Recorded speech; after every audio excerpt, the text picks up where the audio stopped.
먼저 피해자와 가족 그리고 국민 여러분께 머리 숙여 사과드립니다.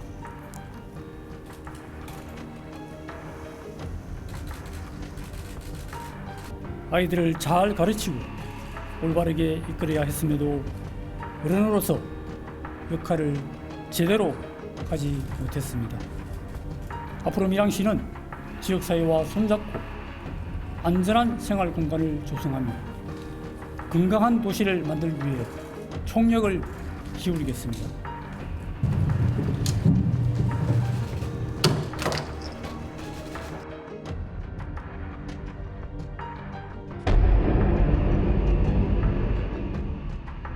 자, 오늘 밀양시가 시 차원에서 대국민 사과를 했습니다.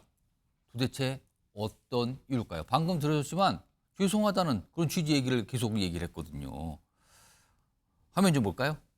그동안 밀양시와 관해서 얼마 전에 20년 전에 있었던 성폭행, 집단 성폭행 사건 관해서 그 가해자가 누구다 막 신원을 폭로하는 유튜브들이 있었잖아요. 근데 그게 큰 논란이 됐었는데 그 이후에 밀양시청 홈페이지에 저런 비판, 비난의 글들이 많이 쏟아졌다고 합니다.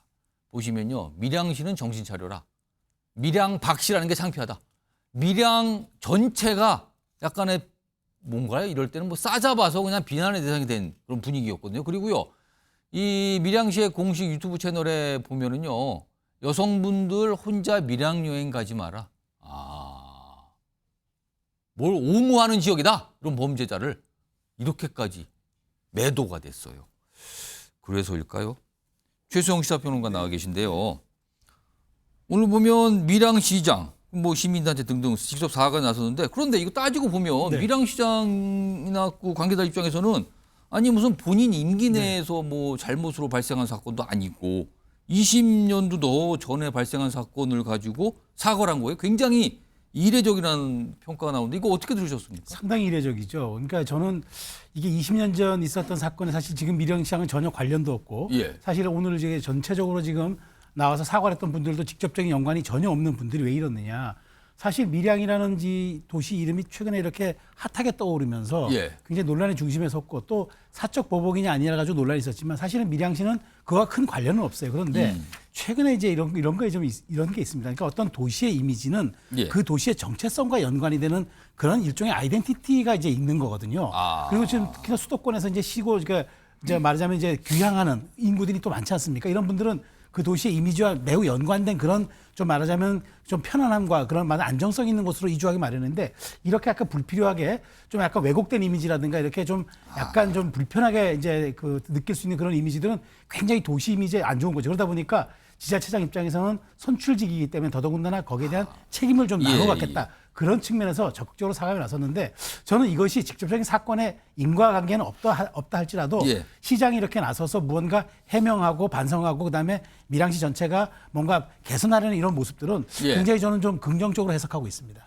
그러니까 오죽했으면 이런 사과문 발표를 했을까 싶기도 네. 한데 이번 대국민 사과, 오늘 대국민 사과로 좀 진정이 될 걸로 보십니까? 이거? 글쎄요, 뭐 이거 가지고 진정이 된다 그러면은 뭐 진지게 했겠죠. 그러나 작은 노력이라도 결국 이렇게 합해질 때 결국 이 밀양에 대한 어떤 이미지라든가 밀양 도시에 대한 그런 대국민 어떤 그런 인상들이 조금 나아질 수 있기 때문에 어쨌든 시의 전체적인 어떤 행정을 책임지고 있는 시장이 무언가 앞으로의 도시의 이미지라든가 여기에 대해서 밀양 시민들이 조금 더 우리가 이제 시대 정신에 맞는 또 시대 흐름에 맞는 그러한 변화된 노력들을 하겠다는 거는 저는 긍정적 신호일 수는 있으나 그럼에도 불구하고 저는 사건 관련자들이 제대로 된 사과, 사건 관련자들의 제대로 된 어떤 그런 그 반성 이런 예. 것들이 이게 사실 이게 실체고 그게 가장 중요한 포인트지 시장의 반성이 그대로 뭐 밀양 시민들의 어떤 이미지로는 이어질 수 있겠으나 예. 이 사건과는 저는 조금 본질에 좀 부합하기에는 조금 미흡한 측면이 있다고 봅니다. 그러니까 왠지 제3자가 대신 사과한 느낌이 들거든요, 그렇습니다. 지금요.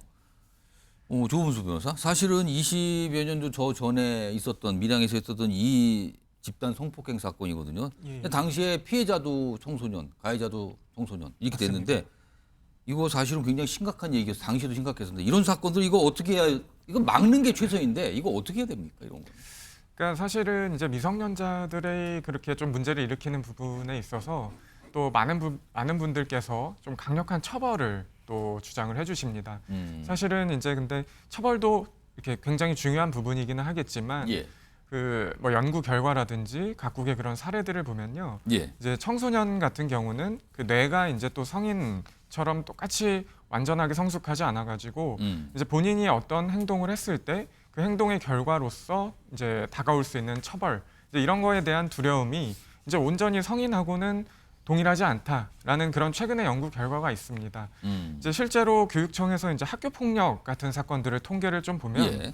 이제 그런 미성년자들이 조금 문제를 일으키는 경우 이제 그 원인을 좀 파헤치다 보면은 주로 이제 학교나 가정에서 좀 불화가 있거나 이제 학교에서 그런 그 교우 관계 형성하는 예. 데 문제를 가지고 있는 친구들이 좀 문제를 일으키는 사고를 치는 그런 경향을 이제 보여주고 있거든요. 근데 이제 더불어서 사실 그 친구들이 이제 그런 원인이 좀 해결이 되지 않으면, 그런 1차적인 환경이 좀 해결이 되지 않으면 처벌을 받고서도 뭐 학교 폭력 조치라든지 뭐 형사 처벌을 받고서도 동일하게 본인들이 그런 잘못을 반복하는 이제 그런 모습을 좀 볼 수 있었습니다.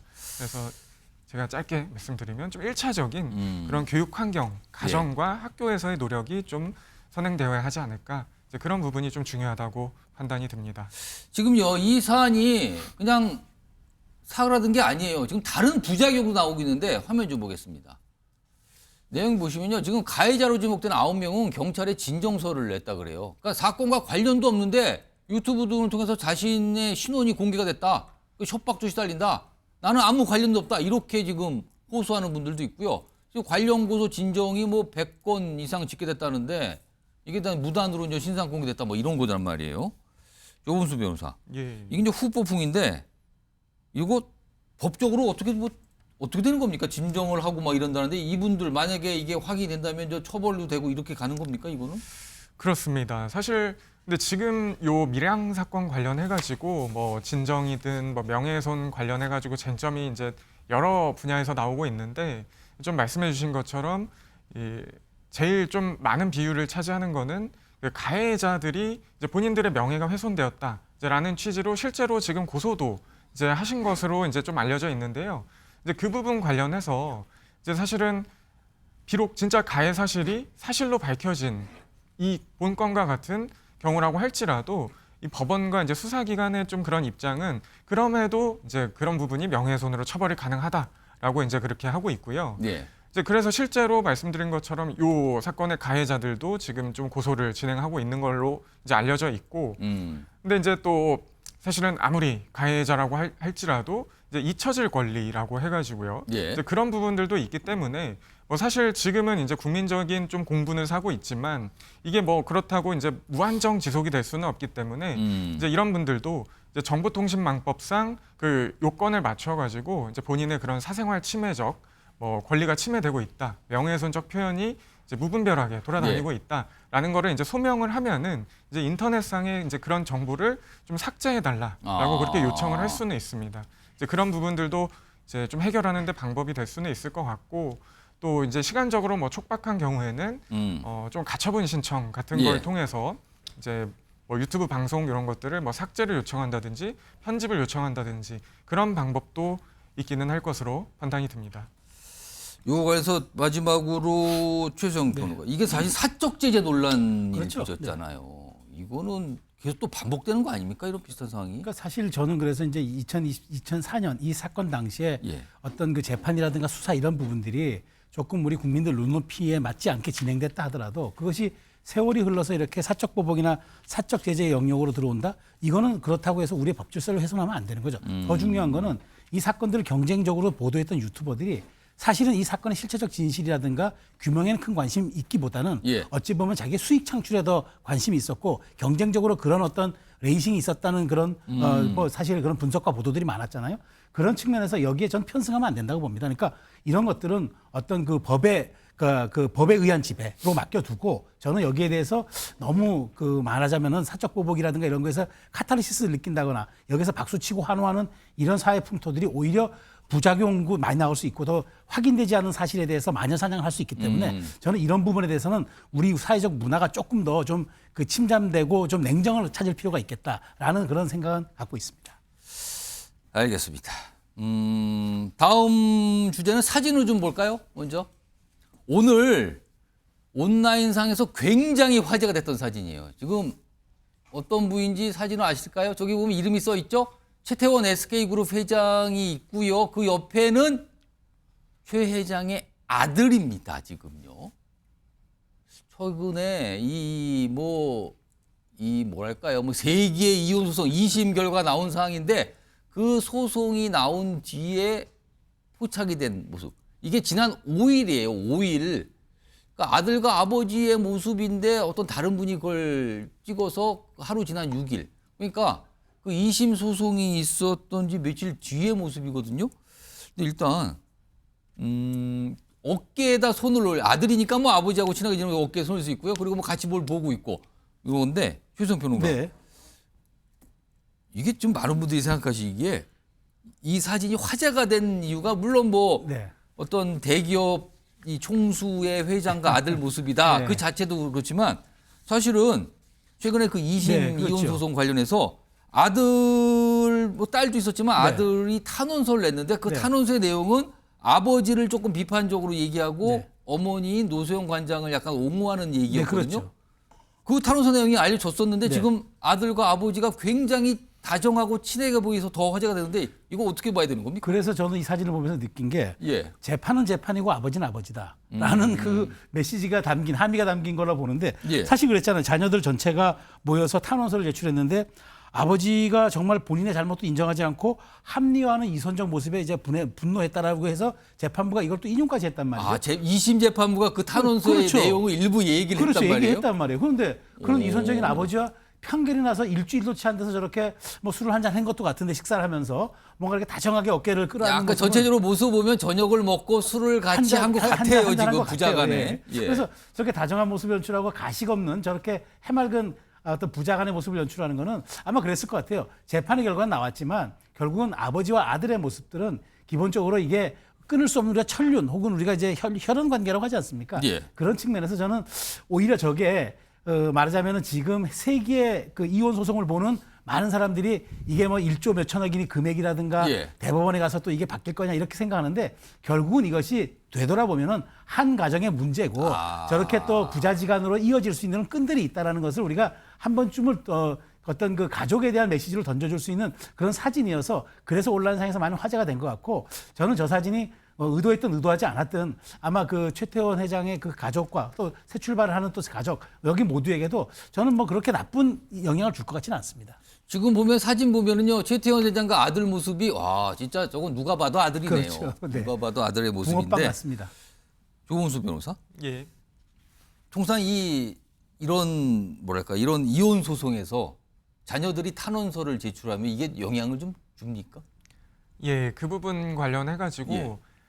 사실 저도 좀 이 사진을 보고 많이 놀랐습니다. 어. 이제 뭐 탄원서를 이제 자녀들이 제출하는 거는 이례적이라고 보기는 어려운데요. 이제 요 부분은 이제 평론가님께서도 말씀해주신 것처럼 사실은 아버지한테 좀 부정적인 그 그렇게 이야기를 알려졌단 했던 말이에요, 지금? 이제 그 자녀가 이렇게 또 친근한 모습을 보여줘가지고 이제 그 부분은 놀라기는 했는데 이제 탄원서 자체만 좀 보면은 예. 사실 탄원서에 뭐 양식이 필요한 것도 아니고 이제 제출할 수 있는 사람이 정해져 있는 것도 아닙니다. 예. 그래서 보통 이제 자녀들이나 뭐 가까운 가족이나 뭐 친척들이 제출을 하기도 하는데 그 내용도 사실은 뭐 비슷한 내용이긴 하지만 예. 가정 생활이라든지 교육이라든지 뭐 혼인 관계 파탄의 그런 책임이라든지 이제 이런 부분들을 이제 상세하게 적을 수 있고요. 아마도 이제 예상하건대 이제 그런 부분에서 좀 아버지를 탓하는 내용이 아마 있었을 걸로 보이는데 그 부분이 이혼 소송에 영향을 주기는 합니다. 이제 통상적인 이혼 소송에 있어서는 이제 뭐 위자료 산정이라든지 예. 그런 누구에게 책임이 있는지 이제 이런 부분 이혼의 책임 같은 부분에 있어서는 이제 영향을 주기는 하는데 그 재산 관리나 형성, 재산의 그런 분할, 특유 재산 예. 이런 부분에 있어서는 사실은 결정적인 역할을 하기는 좀 힘들다고 판단이 듭니다. 알겠습니다. 그래서 일부 좀 영향이 있었을 것 같습니다. 아무튼 오늘 온라인상으로 굉장히 화제가 됐습니다.